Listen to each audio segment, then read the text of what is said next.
भारतवर्ष की बात करते हैं, मैं चर्चा को और आगे बढ़ाऊंगा। पुष्पेंद्र जी, मैं आपके पास आ रहा हूं क्योंकि यहां राम मंदिर का जिक्र हुआ, लेकिन जब हम भारत की बात करते हैं तो भारत आज का नहीं है, भारत की परिकल्पना आज की नहीं है, ये भारतीय संस्कृति कोई आज की पैदा नहीं हुई है। लेकिन इस संस्कृति को क्या कुछ सालों में धराशायी करने के लिए कुछ ताकतों ने काम किया जो अब धराशायी हो रही है? पुष्पेंद्र जी देखिए, एक तो सबसे बड़ी बात यह है कि भारत के मीडिया में हम भी एक लंबे वक्त तक रहे जी, लेकिन ये शब्द राष्ट्रवाद जो है, इसको हमेशा लेने से, इसके बारे में बात करने से बड़े सारे लोग बड़े अपोलोजिस्टिक होते थे। और रिपब्लिक टेलीविजन जब शुरू हुआ, अर्नब ने जब पत्रकारिता अपनी एक इंडिपेंडेंट शुरू की, तो राष्ट्र नाम का शब्द पहली बार भारतीय मीडिया में आया जी। और आज राष्ट्र सर्वोप्रिय के नाम से आप जो सम्मेलन कर रहे हैं, इसमें दो बात मुझे लगती है कि हम राष्ट्र को किस तरह परिभाषित करें जी।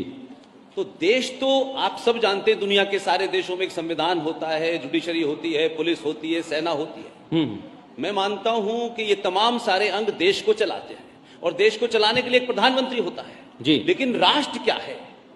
राष्ट्र संविधान से नहीं चलता, राष्ट्र प्रधानमंत्री नहीं चलाता। बिल्कुल। राष्ट्र जो है मेरी मान्यताओं से, मेरी परंपराओं से, मेरे सरोकारों से, मेरी आस्थाओं से चलता है और राष्ट्र को समाज चलाता है। लिहाजा जब समाज कमजोर होने लगता है, समाज में कमजोरियां आ जाती हैं, समाज लालची हो जाता है, कायर हो जाता है, तो फिर वही होता है जो 70 साल में भारत में हुआ। इसलिए आप जब इतिहास की बात करते हैं तो बदलाव सबसे बड़ा यह है कि आज से पहले कोई ये बात नहीं करता था कि भाई आपने 1947 के बाद इतिहास लिखा और इरफान हबीब ने लिख दिया कि शिवाजी इज ए पहाड़ी चूहा, लेकिन आप पढ़ रहे हैं पहाड़ी चूहा, लेकिन आपकी आस्थाओं में शिवाजी कुछ और है। बिल्कुल। तो सवाल सबसे बड़ा यह है कि जो बात आज आपने कहा कि समय समय पे लोग आते रहे।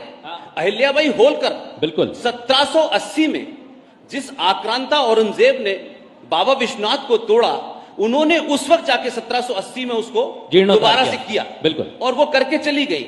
लेकिन मैं ये मानता हूं, जो आज बड़ा बदलाव मैं देखता हूं, सरकार अपना काम कर रही है एक प्रधानमंत्री के रूप में, जो योजनाएं हैं वो चल रही हैं, लेकिन पहली बार हम देख रहे हैं भारत के अंदर कि भारत का प्रधानमंत्री एक तरफ देश चला रहा है और दूसरी तरफ राष्ट्र को मजबूत कर रहा है। बड़ी बात। और उसमें एक लाइन है, कि जहां हमारे यहां जो राष्ट्र की पहचान है, उसको आप 1400 साल से और 200 साल से और 2000 साल से नहीं होगा, अनंत अनंत काल से है।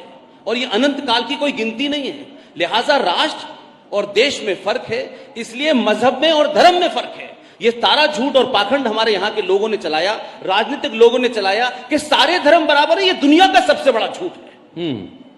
इसकी मार्केटिंग की गई। तो इसी तरीके से एक झूठ चलाया कि Islam is a religion of piece.